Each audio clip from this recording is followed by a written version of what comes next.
lagging a little behind, but I hope that will to catch up. Well, for the exam it should be fine. It's the experiments that were lagging behind a little. So we start talking about acids and bases today. And what is the definition of an acid? There are two main types that people use. First of them is the Arrhenius acid. The Arrhenius acid, by definition, is the acid that produces hydrogen ions when dissolved in water. For example, hydrochloric acid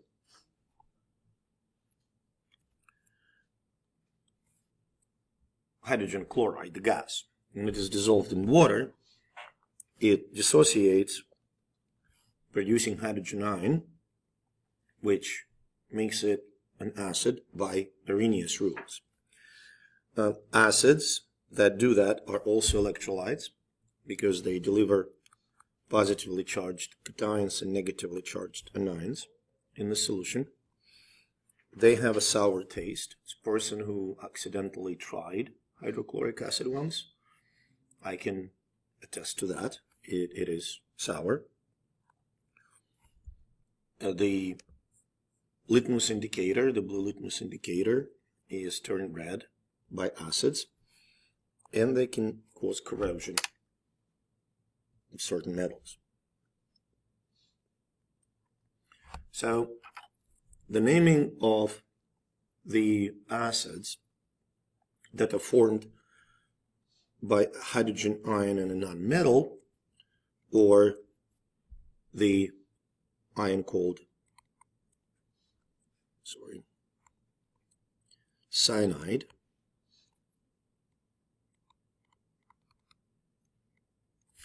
they are formed by using prefix hydro,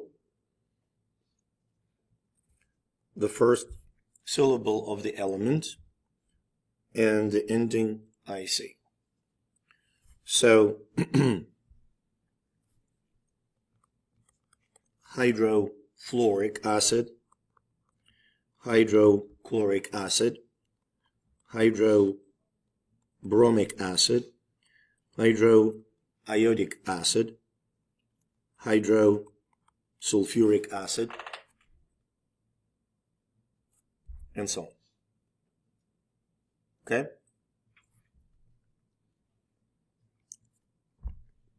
Now, when the acid consists of hydrogen ions and some kind of a polyatomic anion, the name of the polyatomic anion, if it ends with ate, like sulfate, is changed to the ending IC. Actually, sulfate is a terrible example. It's better to use nitrate. So check this out. This is potassium nitrate, right?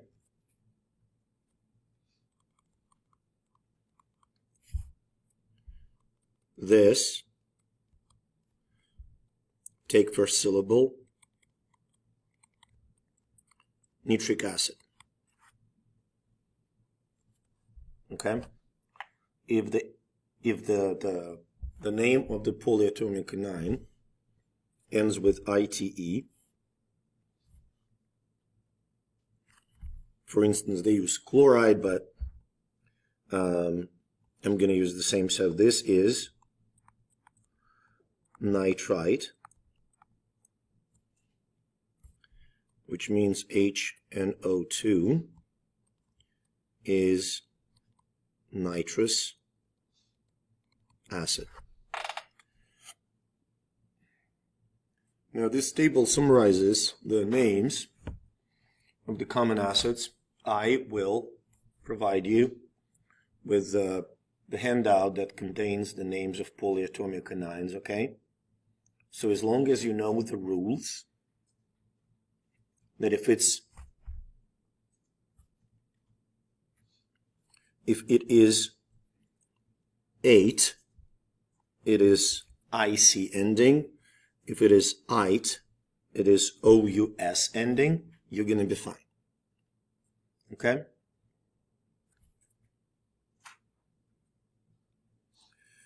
So, selecting the names. HBr, hydrobromic. H2CO3. No, because this is a polyatomic anion. Okay? CO3 is carbonate. So this is the part that doesn't change. This is the part that does. Remember the rule. ATE changes to IC. ITE changes to OUS. So, carbonic acid. Does that make sense? The name, carbonate, changes with ATE. So the ending should be IC for the acid name. Now this one, BrO2,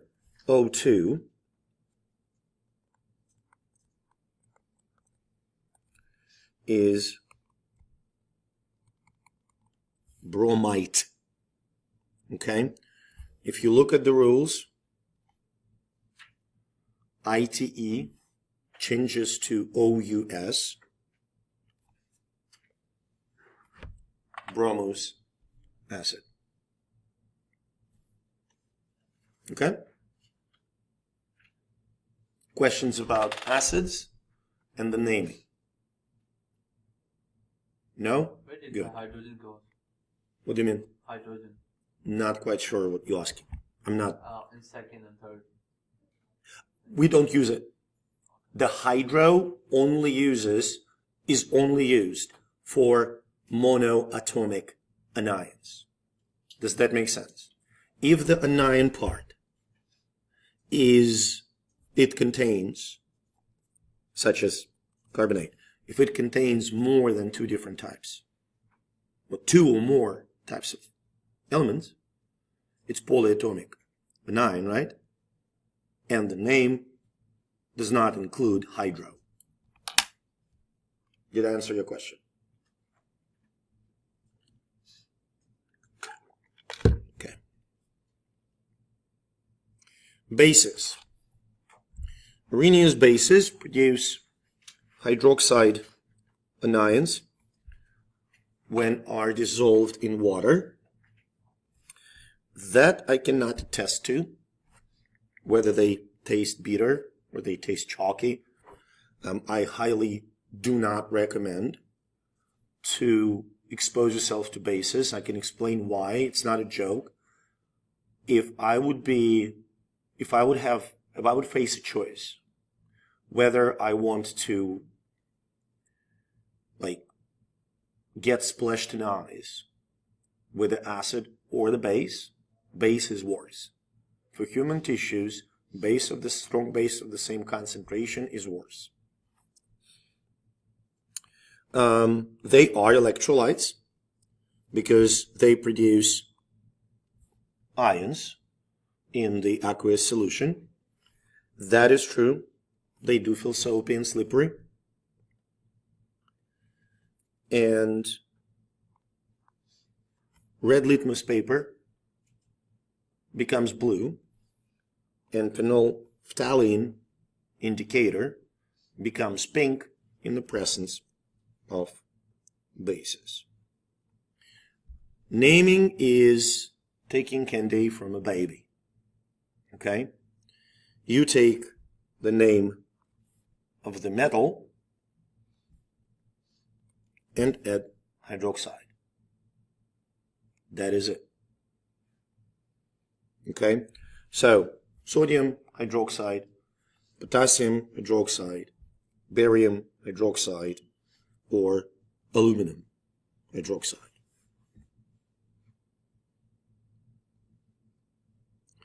So, now let's try to match the names. what I'm going to try to do is to give you a very write a very small name for the anion if needed, okay? So NO2 minus is a nitrite, okay? So what would be the matching acid?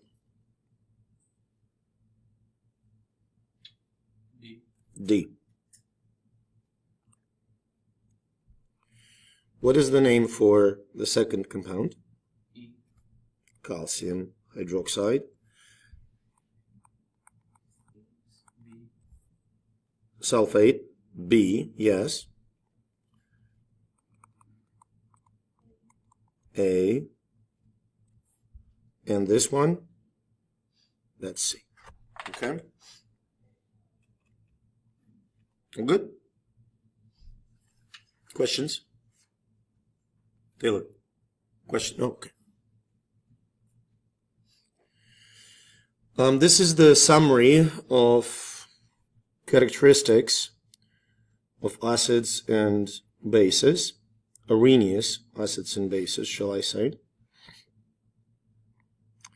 It's important to understand that acids and bases can neutralize each other in the following reaction. Let me demonstrate it to you. So imagine that we have a generic acid, HA, and the generic base, BOH. Okay? They would neutralize each other, forming water and a salt.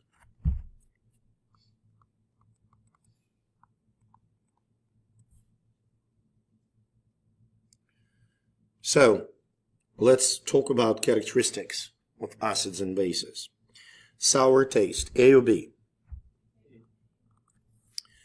Produces hydroxide, A or B? Chalky taste. B. Electrolyte. B. Both of them. They both are electrolytes. Produces hydrogen in aqueous solutions. A. Okay. Now another type of acids that we should discuss are Bronsted-Lowry acids and bases. So Bronsted-Lowry theory of acids and bases expands the concept, okay, to the idea of donating or accepting hydrogen. So the acid donates hydrogen. The base accepts hydrogen. Okay? Do you follow my train of thought? Now, I want you to look at, ignore what's to the right of the red line, vertical red line that I just drew, and look at the left side. Water accepts hydrogen in the reaction from left to right. In this reaction, from left to right, water serves as a Bronsted-Lowry base or Bronsted-Lowry acid. If it accepts hydrogen, Base. water is the base, right? What if we look at the reaction that is reverse, in which hydronium ion donates the hydrogen. In this case, hydronium ion will act as what? The acid. Does that make sense? So in the reaction that you see on the right, okay, you can see that HCl donates its hydrogen ion to water. So HCl acts as an acid, and water that accepts that hydrogen acts as a base. Okay? So a classic example of a Bronsted-Lowry base that doesn't have hydroxide in as its component is the gas known as ammonia. So ammonia takes the hydrogen, accepts the hydrogen, one of the hydrogens from water, resulting in the ammonium ion and hydroxide anion. So in this case, ammonia, which accepts hydrogens, acts as a base, and water that donates hydrogens acts as an acid.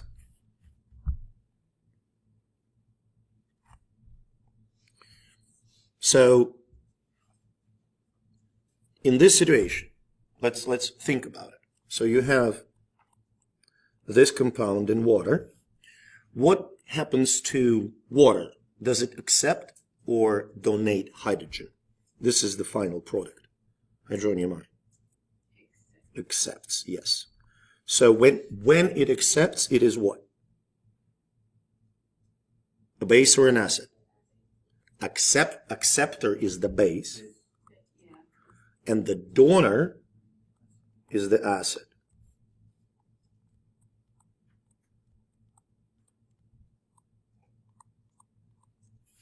Now, this is pretty much the same, right? Hydrofluoric acid is, well, acid, and water acts as a base. Okay? Which brings us to an idea of the conjugate pair. Wait. Why there's no recording?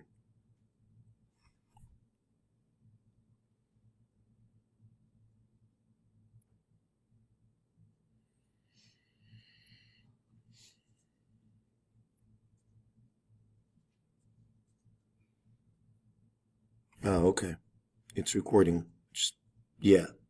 It's just stopped showing. Sorry about that. So, the idea of the conjugate pair. Okay. So this is the generic conjugate pair, which you see here, which contains an acid, HA, which can serve as a donor, right? And the base, B, which can serve as an acceptor. Okay? Now, let's read this reaction from left to right. Okay? And let's agree that left to right reaction, we're going to mark it as red. Okay? So in the reaction being read left to right, HA, does it donate or accept hydrogens? Yes. If it's a donor, is it acid or base?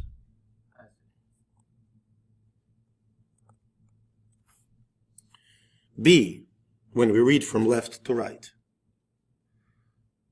accepts or donates?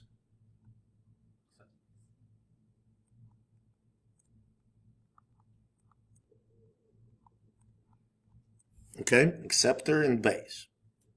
Are you with me? What I want you to do now is to read the same reaction from right to left. In right to left reading, A donates or accepts.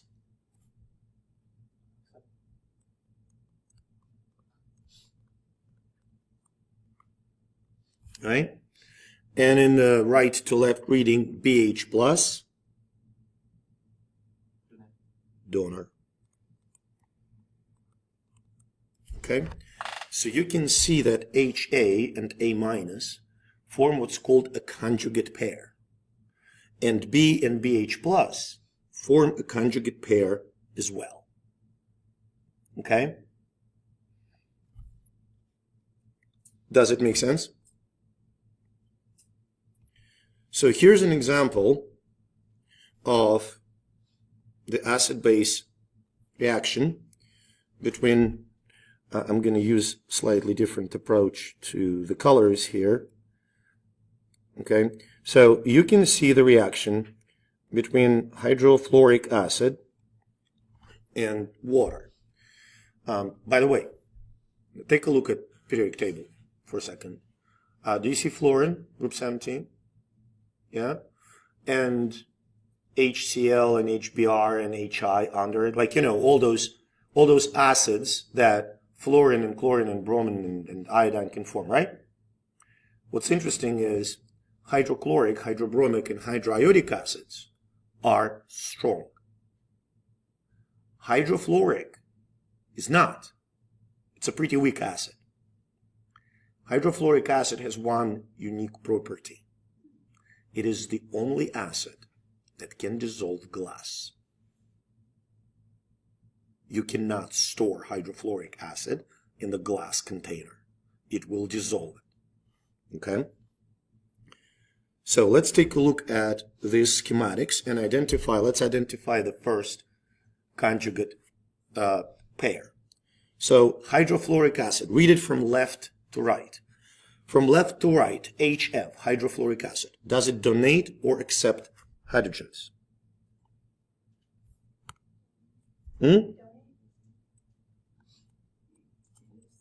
Donor.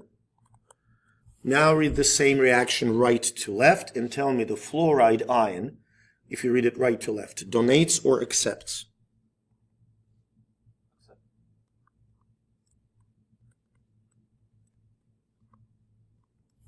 Now, if you look at the situation with water, you can see that water in its position on the left, right?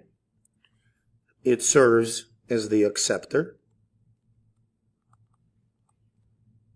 which means it's an acid. While on the right, it serves as the donor, which means, sorry, I'm an idiot. I misspoke, of course. Correct me in this case. It's acceptor, which means it's a base. And on the right, it's a donor, which means it's an acid. Okay?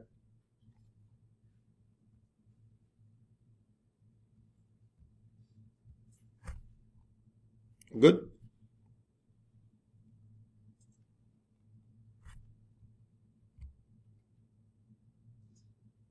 Okay. So another good example is the reaction between the ammonia and water, right? If you read it left to right, ammonia on the left is the acceptor, which means it's a base. But if you read it right to left, the ammonium ion is the donor, which means it's an acid. And on the contrary, water on the left is the donor, which makes it an acid. And water on the right is the acceptor. Not water, but hydroxide anion is the acceptor, which makes it a base. Okay, so now let's try to write some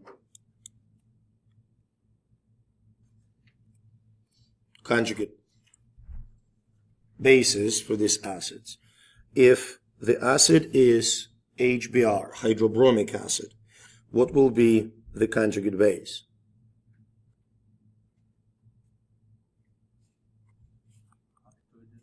No.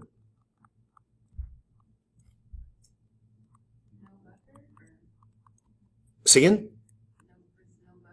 No, it's not about a buffer, it's just a conjugate pair. So H3O plus, right? And what is the conjugate base then? It's a bromide, right? So H2S, when it loses hydrogen, because it's an acid, is becoming what? HS minus, right? Does that make sense? It's the base. carbonic acid, when it loses hydrogen, becomes bicarbonate anion. Now, conjugate acid for this. How do you figure out the conjugate acid? What do you need to add to each line?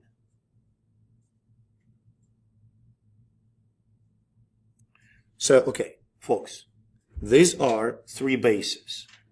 Do you see? Bases, do they accept or donate hydrogens? Accept. So, when NO2 minus accepts a hydrogen, what do we get? HNO2, right? When ammonia, now you tell me, when it accepts hydrogen, what do we get? Tell me the formula. N H4. plus. When OH minus accepts hydrogen, what do we get? OH. Dude, H2O. H2O. In some cases, what people write, and I do not oppose that, they represent water as HOH to show that it both can donate hydrogen and accept and donate OH minus, you know.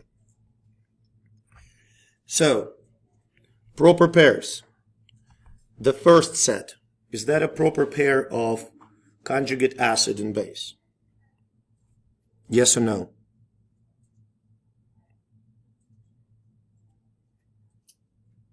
Yes. Pair number 2.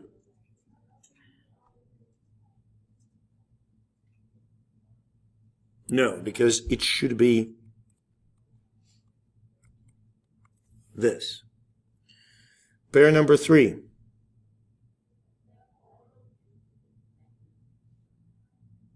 Just no, that's completely different. Like, you know, on the left you have hydrochloric acid, and the base that is written is chlorate. It's a completely different pair. So no. Yes.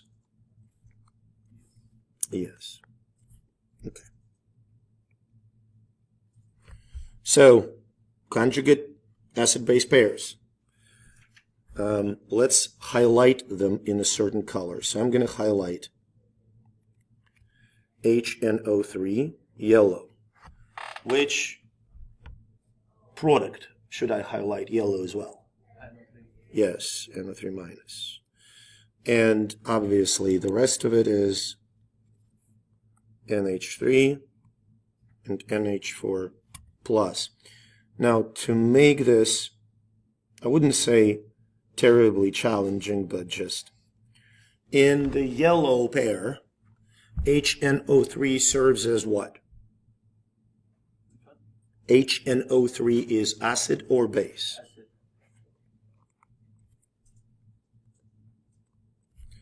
And in the red pair, or pink, whatever, NH3 is what?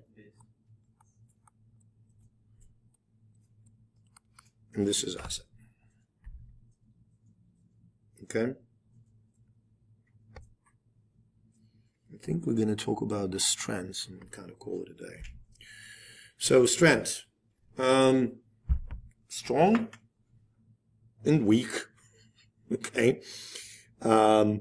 Yes, as I mentioned before, hydrofluoric acid is the only one that among all halogen acids that is weak. But we'll like it not only for this. Okay, strong acids completely dissociate in aqueous solutions. Okay? So if you will take hydrogen chloride as a gas and bubble it through water, water will contain hydronium ions and chloride ions and no molecular compounds. A weak acid does not completely dissociate. So there is an equilibrium. There's a certain amount of acid that has dissociated and a certain amount of acid It hasn't. Okay?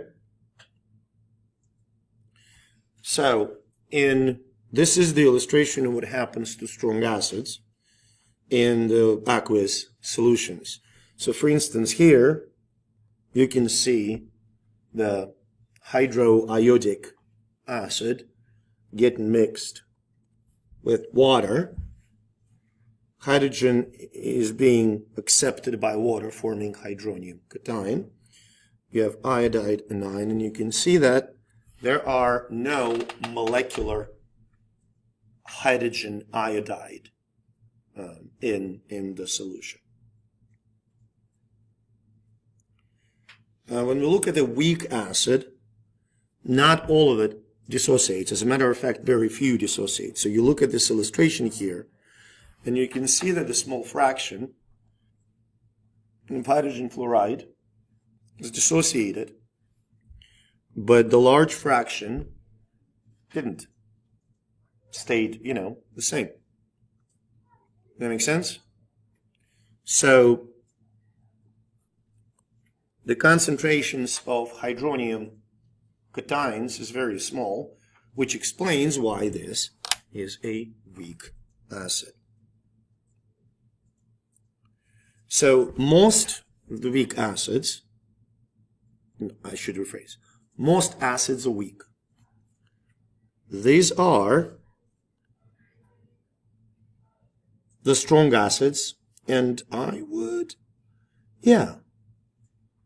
agree with the list.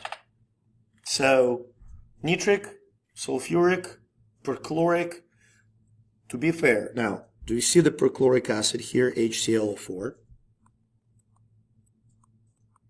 Strictly speaking, perchloric, perbromic, and periodic acid, all strong acids. We just don't talk about perbromic and periodic. Okay? Now, here's the relationship. Listen, here's the relationship in conjugate pairs. If the acid is strong, the conjugate base is weak. If the acid is weak, the conjugate base is strong. Does that make sense? Okay? So, I'm going to give you an example of this relationship in the human body. We talked about it. The main buffer system in the human blood is the carbonate buffer system, which consists of carbonic acid dissociating to hydrogens and bicarbonate. Okay?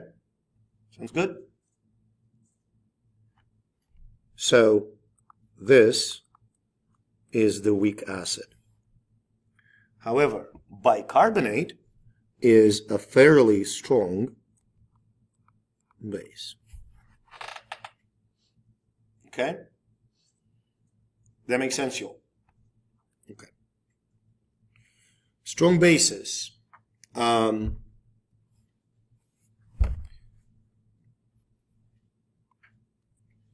Lithium hydroxide, sodium hydroxide, potassium hydroxide, barium hydroxide, strontium hydroxide, and calcium hydroxide.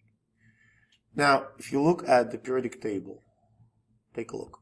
First group, lithium, sodium, potassium, right? And we go rubidium and cesium. You may wonder, why rubidium and cesium are not in the list? Why rubidium hydroxide and cesium hydroxide? If I would have 5 grams of cesium hydroxide, it would cost more than all the jewelry in this room combined. Rubidium and cesium are insanely expensive metals. Nobody works with, nobody uses them as just a base. That's the only reason. That would be also a very strong base. Just, we don't talk about it. So strong bases, very much like strong acids, completely dissociate in water, producing the ion of a metal and the hydroxide an ion, so a typical areneous base. Weak bases, weak electrolytes, ammonia, sodium carbonate, sodium phosphate. Okay? So the idea is that just like weak acids, they do not completely dissociate in the aqueous solution. So you can use the list, you can use your intuition. HBr, strong or weak? weak, No. All halogen acids except hydrofluoric are strong. Okay? HNO2, not HNO3.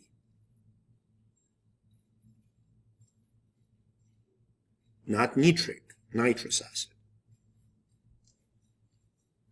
I'm going to give you a list of strong, okay?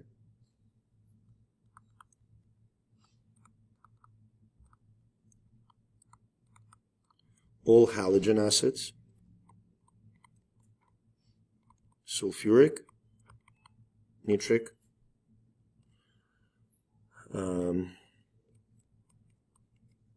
perchloric. So, HNO2 is nitrous acid. Strong or weak? Nitrous, not nitric. Weak. Now remember bases, strong bases. Lithium, sodium, potassium, calcium, strontium, barium. Sodium hydroxide. Strong? That's a strong base. Does that make sense? Because it's sodium. Sulfuric acid, H2SO4. Obviously, strong. Copper hydroxide. Remember, first and second group only. Where's copper? Group 11. Yeah, not even close. Okay? Okay. Let me tell you this. I'm not going to torture you on this. Okay? We can identify the stronger one. This is the stronger in this pair. I just don't want to go back and forth. HBr, absolutely, 100%. And hydronium ion in this. Because the phosphoric acid is relatively weak. Okay, let's see where we at.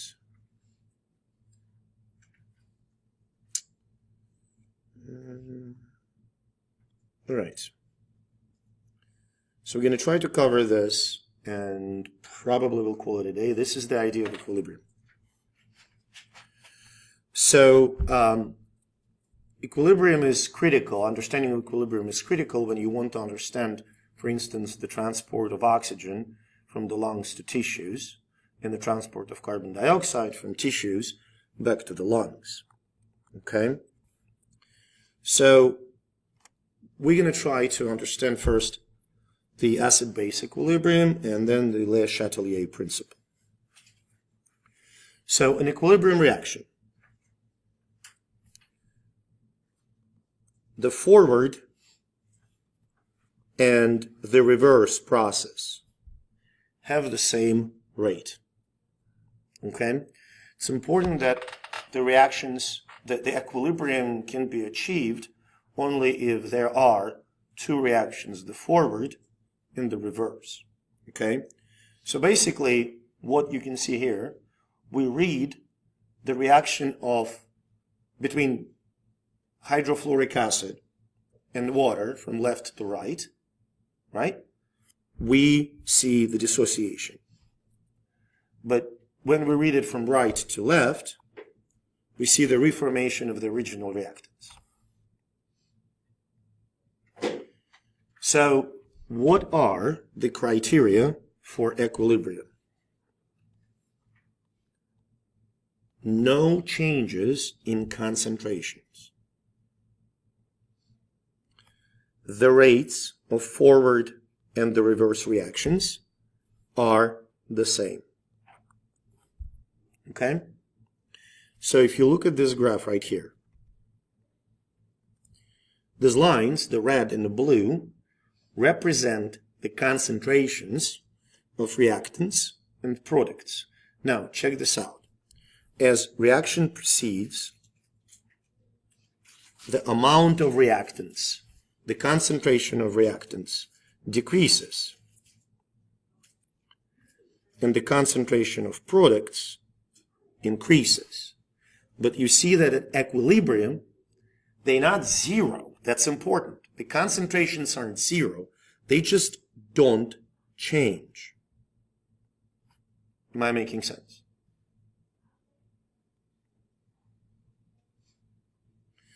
So, let's answer some questions here.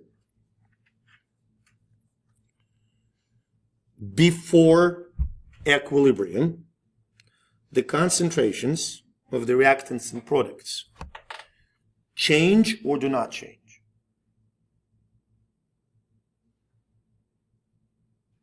Before equilibrium.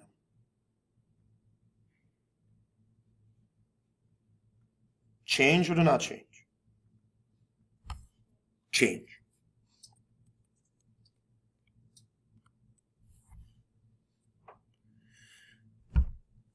In the beginning of the reaction, the reaction from left to right versus the reaction from right to left, which one is faster? Left to right or right to left? In the beginning.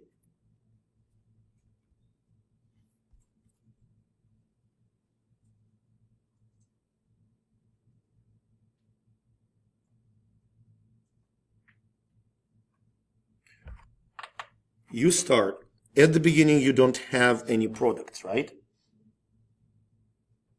So, left to right should go faster, right?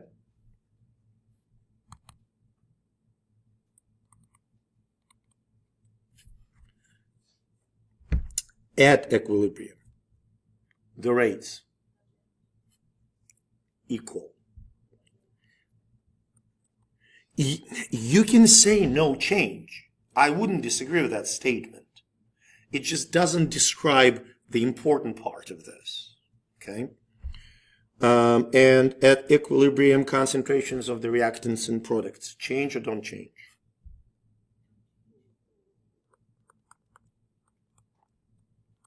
Okay, so this is going to be the last one, the Le Châtelier principle.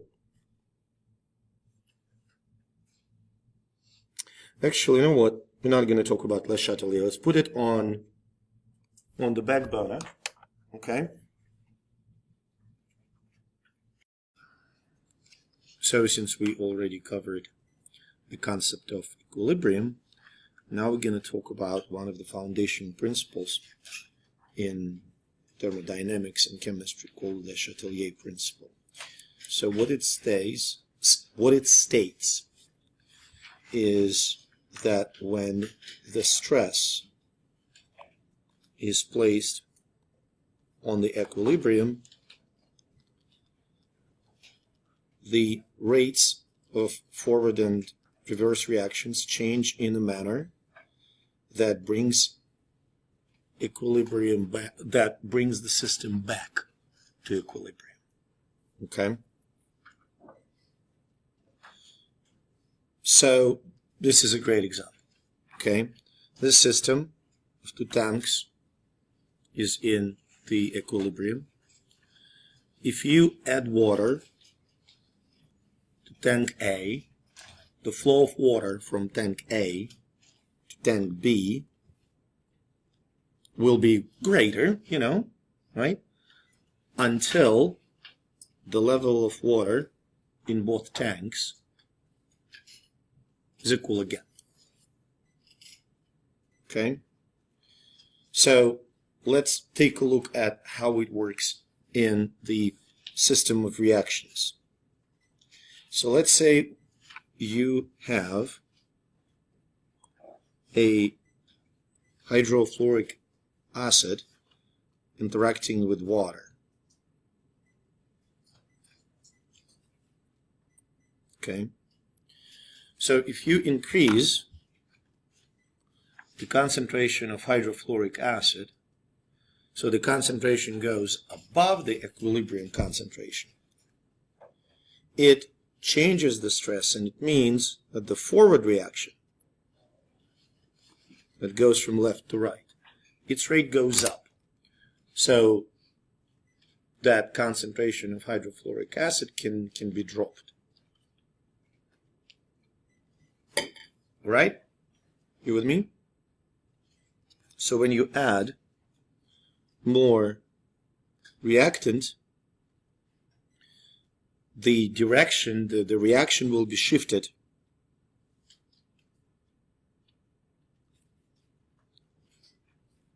to the direction of the product. It's a typo here, okay? So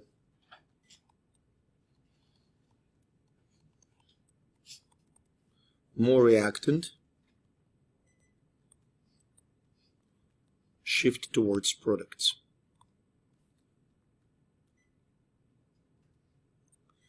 Now, what if we remove some hydrofluoric acid? So the concentration of hydrofluoric acid goes down. How can you increase the concentration of hydrofluoric acid to equilibrium parameters? You need to increase the rate of the reverse reaction to compensate for hydrofluoric acid that's been removed. Okay? So, removing reactant, shift towards the reactants. Does that make sense? Now, what if you add more product here? How can you get rid of that fluoride anion? You need to increase the rate of the reverse reaction. So addition of product, system shifts towards the reactants. Does that make sense? And you can use the analogy with two connected water tanks to illustrate these points. Okay? So, this is pretty much the summary of the Le Châtelier principle. Okay? What increases the forward reaction rate? Addition of the reactant. Okay? What decreases forward reaction rate? Removal of the reactant.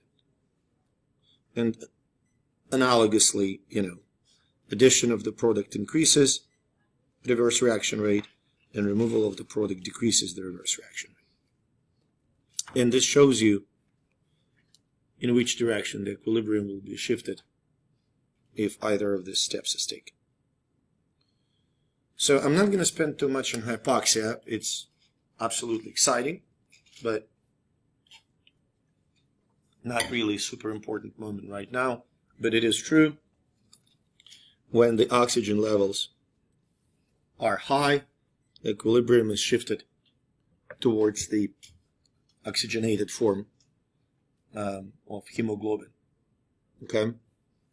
And when tissue concentration of oxygen in the tissue, when the concentration of oxygen in tissues is low, so meaning that oxygen on the left is low, it means that the reverse reaction, the unloading of hemoglobin, will occur in tissues. Okay? So when the concentration of oxygen starts dropping down, the partial pressure of oxygen starts dropping down, the amount of oxygenated hemoglobin will also decrease, and this is why people experience hypoxia at higher elevation because the pressure of oxygen is low up there. Okay, so this is the reaction. This is what's called a, I'm gonna let me do something here. I want to correct some of the shortcomings. Okay, so this is a carbonate buffer. Okay, so carbonic acid reacts with water, forming hydronium ion and bicarbonate. Okay, so if you add carbonic acid, which is the reactant, so you adding carbonic acid, in which direction does equilibrium shift? You add more reactants. How does it affect the rate of the forward reaction from left to right? Increases, which means the equilibrium is shifted towards the products. Okay?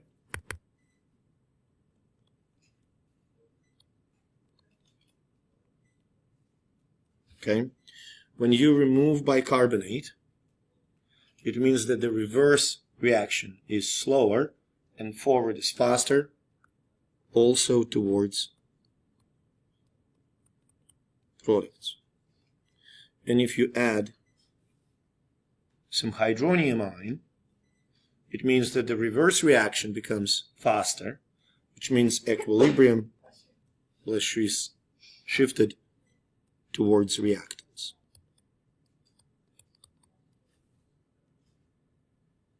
Okay, I'm going to skip the solution, if you don't mind, because we just did that.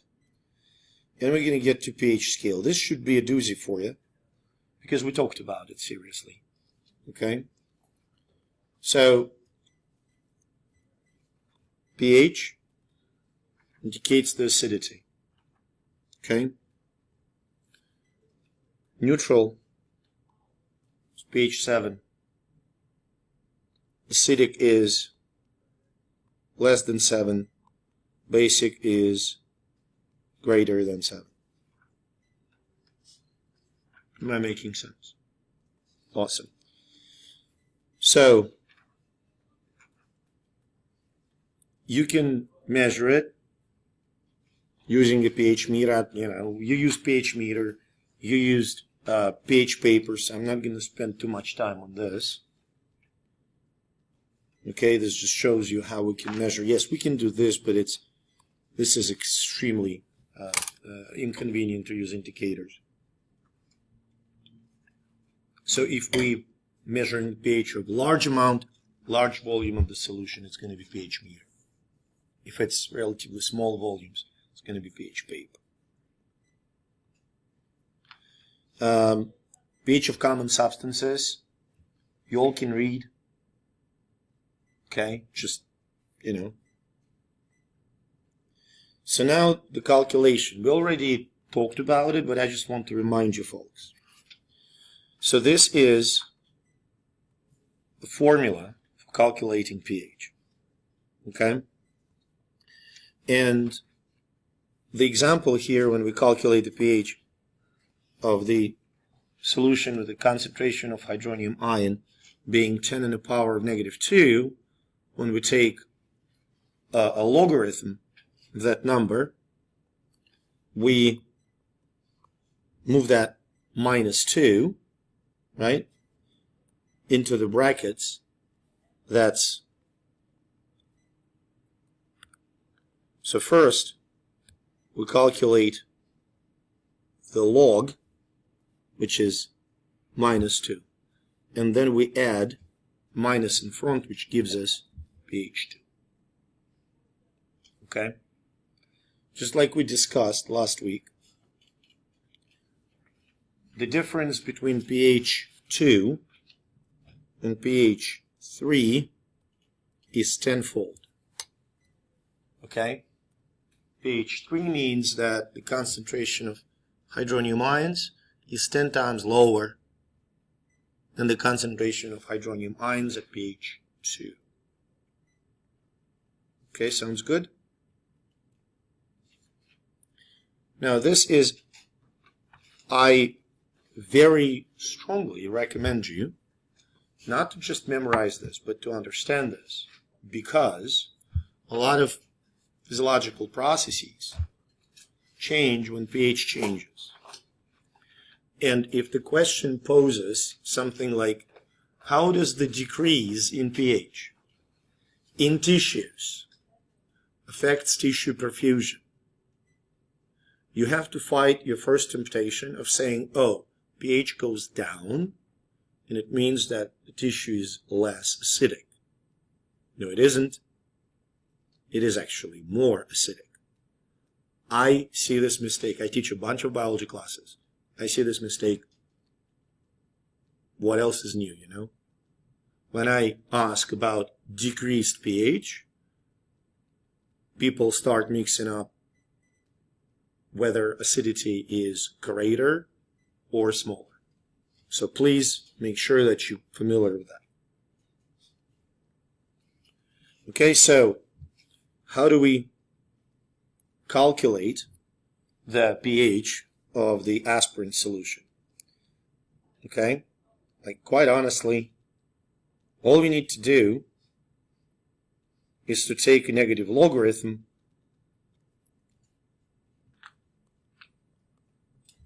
of this number, 1.7, 10 to the negative 3. I have no idea. Think Jade, are you helping? No? Yeah. What would it be? It should be between 2 and 3.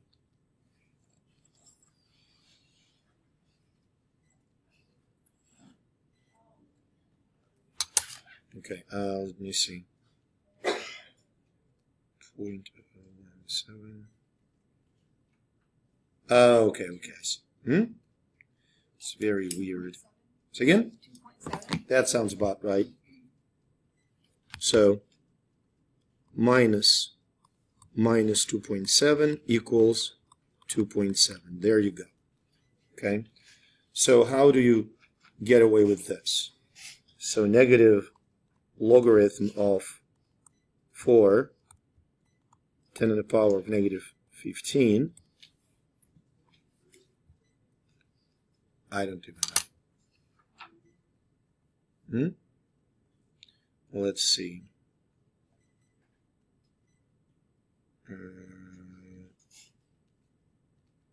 Logarithm 4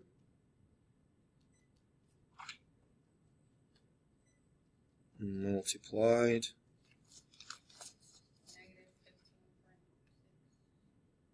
again.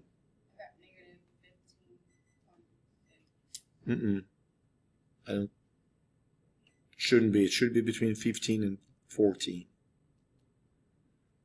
I think. Okay.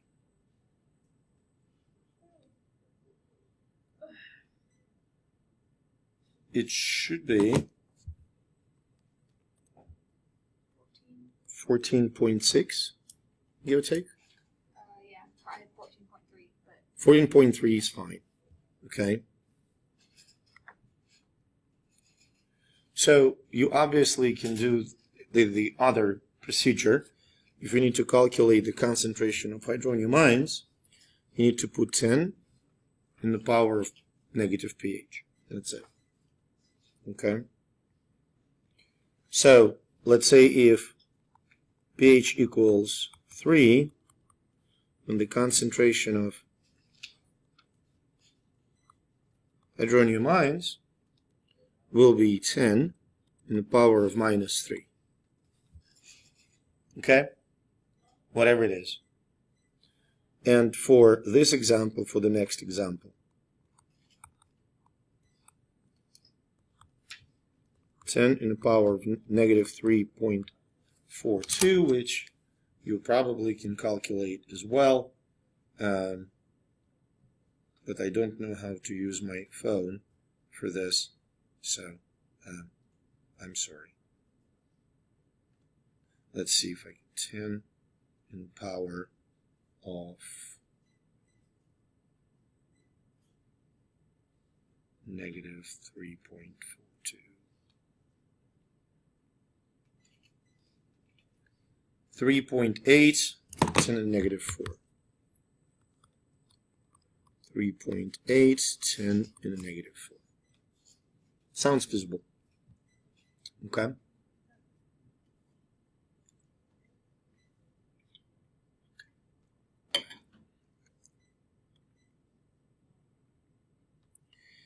Okay, folks. This is just a table that summarizes it. Let's move on. Like it's... There we go. Now we're talking. So acids, what? This is a useless slide. No, I'm just saying I don't know what my calculator is. Oh, so here's what I can promise you, folks. During the exam, if you ask me how can I like calculate this, don't ask me if you're doing this right. Am I making sense? Like if you are on the wrong path, I will help you to finish that wrong path. But if you come over and ask, how can I don't understand my calculator, how can I take a logarithm of this? I will help you. Not that I'm super professional in that, I probably will be just as dumbfounded as you will be, but we'll figure something out, okay? Does that make sense? Or I'll just put it in Google and I will tell you the number, okay? So now let's talk about the acid-base reactions. So, main reactions that acids and bases engage into. So acids can react with metals, not all of them, but many of them, produce hydrogen and the salt, can react with bases to produce salt and water, and react with carbonates and bicarbonates to produce carbon dioxide. Okay? So, there's actually more than that, I believe. Okay? Please don't memorize this stuff. Okay? Am I clear? So, if you will look at this reaction, you see that potassium replaces hydrogen. Does that make sense? Kicks it out, forming salt, potassium chloride, and hydrogen gas. Now, I really would like to do this reaction, preferably from the distance, preferably with somebody else's hands. Because if you try to throw potassium in a hydrochloric acid, you're going to get an explosion, and I'm not exaggerating. Much milder reaction is zinc in a hydrochloric acid. Okay? You can actually, it's a pretty cool reaction because you can do it in the test tube, and hydrogen gets evacuated from the tube. Do you follow my train of thought? When hydrogen gas is mixed with air, it can explode. But the amounts of hydrogen are very small that are produced in this reaction. So if you have this tube set up, and you take a match and bring it to the opening of the tube, you're going to hear a little bump. It's basically a very small explosion. You can't it's not even like flames, it's just like a shot. Okay? So, some balanced equations. Sorry. First, magnesium and hydrochloric acid. So, magnesium plus hydrochloric acid. Magnesium, as you may remember, is in the second group, so it forms ions with a charge of +2, while chloride is the ion with a charge -1, so you need 2 chlorides. And there's a hydrogen gas, okay? So in order to balance it, we need to put 2 in front. They're usually pretty easy to balance. And then we have aluminum. Aluminum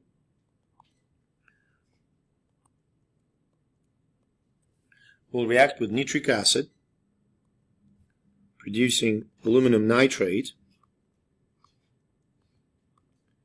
Now, how do I know that there are 3 nitrates?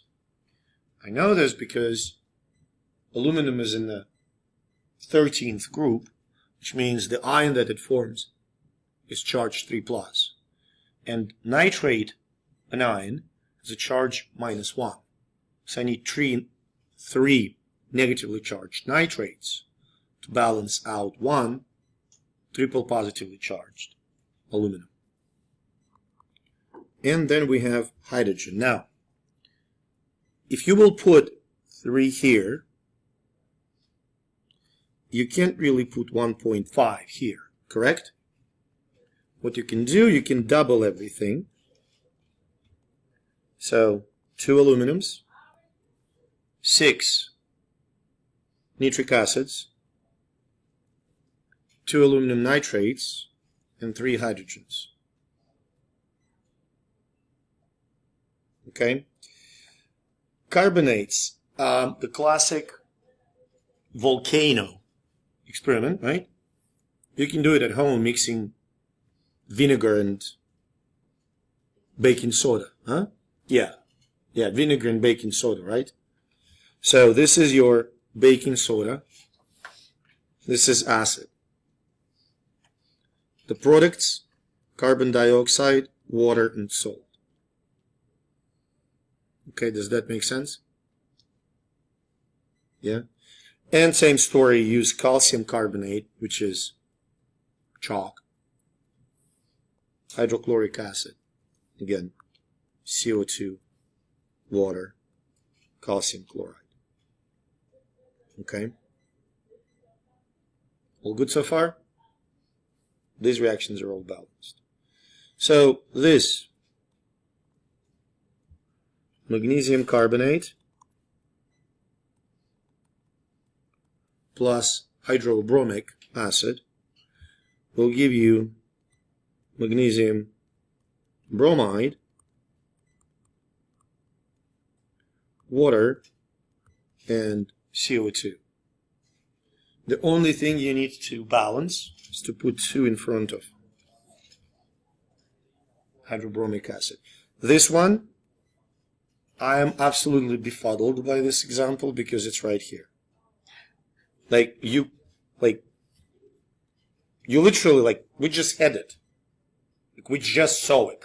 What's the point? So, okay. Neutralization. Acid reacts with base, forming water and salt.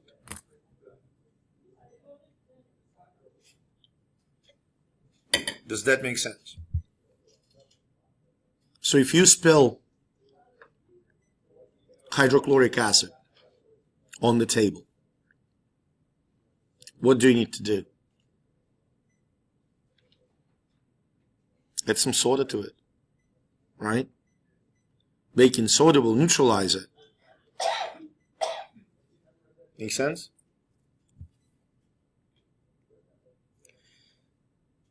So, what makes this reaction? So, remember how we talked about strong acids and strong bases being fully dissociated in aqueous solution, yeah? So this is your HCl being dissociated. This is your sodium hydroxide being fully dissociated. Are you with me? Yeah? All good? Fantastic.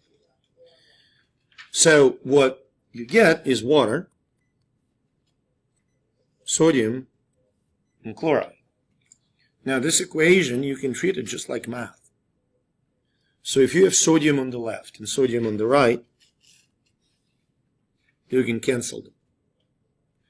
Chloride on the left and chloride on the right, you can also cancel them because they're present on both sides. Do you follow? Does that mean that's your net ionic equation?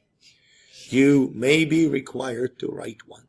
Well, not write, but pick the correct net ionic equation on the exam. Okay? So now we're going to balance it out. First of all, This, how should we balance it out?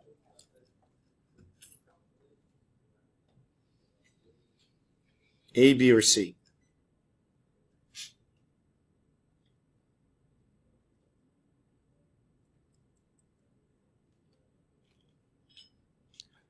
Aluminum is 3 plus, chloride is 1 minus. So how many chlorides do we need on the left? 3. Okay. Now, at this point, chlorides and aluminum are balanced. The only thing that's unbalanced is hydrogen and oxygen. How many hydrogens do we have on the left? Say again? No, not 3, not 2, not 1. How many hydrogens we have here? 3. How many hydrogens we have here? 3, 6. So we need to put 3 in front of water. Now it's balanced. Okay. This one, that's when it becomes interesting. Okay. So 3 bariums on the right, 1 barium's on the left. You with me? 3 here. Okay? Good? How many phosphates do we have on the right?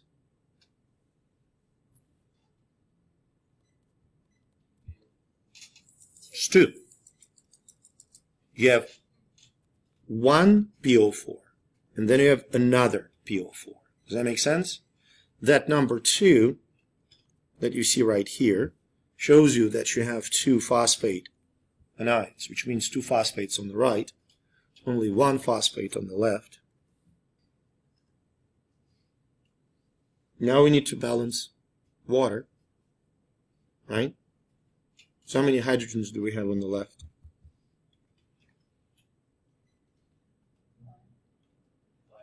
No. Okay. So we have 2 OH groups, right? So 2 by 3, it's 6. Okay? Does that make sense or no? No? I want to make sure that it may, and if it doesn't, I'll explain fairly easily. Okay, let me demonstrate it for you. Check this out. We have 3 barium hydroxides, right? What I'm about to draw does not have any chemical sense in terms of the structure. It's not how they organized. So you have barium hydroxide, barium hydroxide, and barium hydroxide. Clear? How many hydrogens? 6.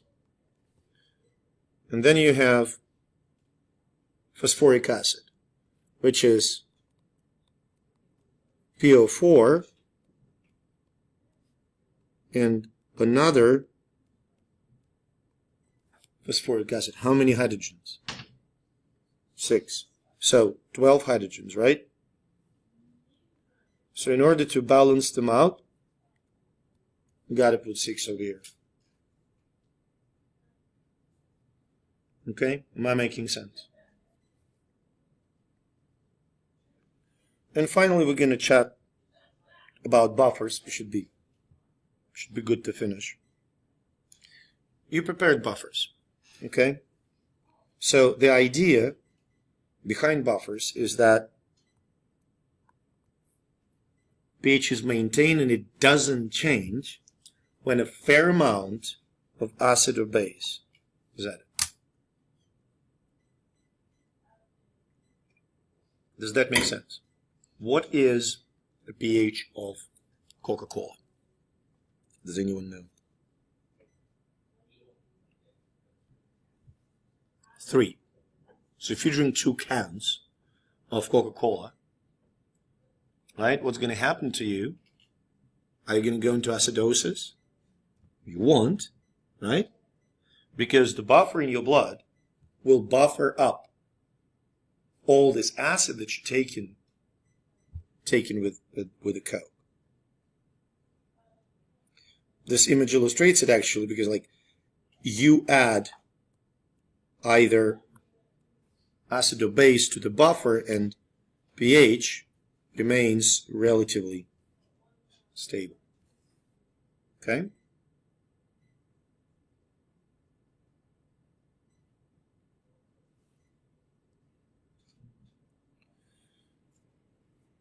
So, well, yes, there is these changes from the addition of acid or base. They absorb acid, which is hydronium ion or hydroxide anion, OH minus. And the buffers in your blood maintain pH about 7.4. Okay? So a typical buffer consists of a weak acid and a salt,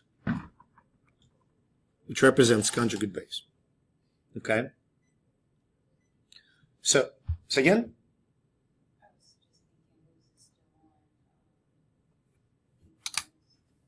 Yeah, let me check what's going on. Did you put all the... Nobody left any radioactive stuff. There? Just make sure that it's not there. Oh, yeah. Just open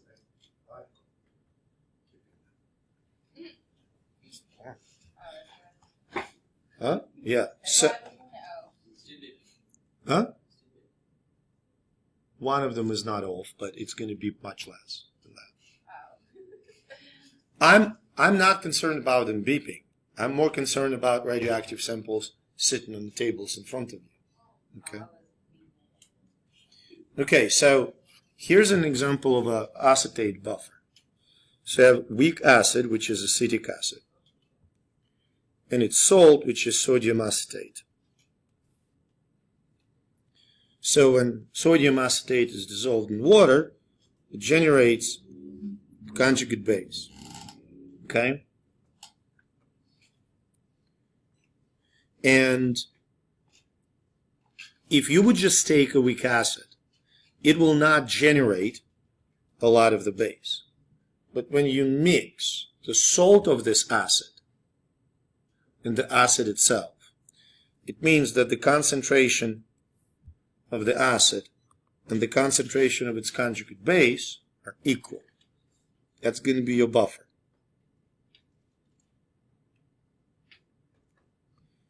So here's the thing. When you have a buffer that contains equal amounts of the weak acid and its conjugate base, can you see that? When you add hydroxide anion, external base, to that buffer, weak acid sort of takes the heat. Okay?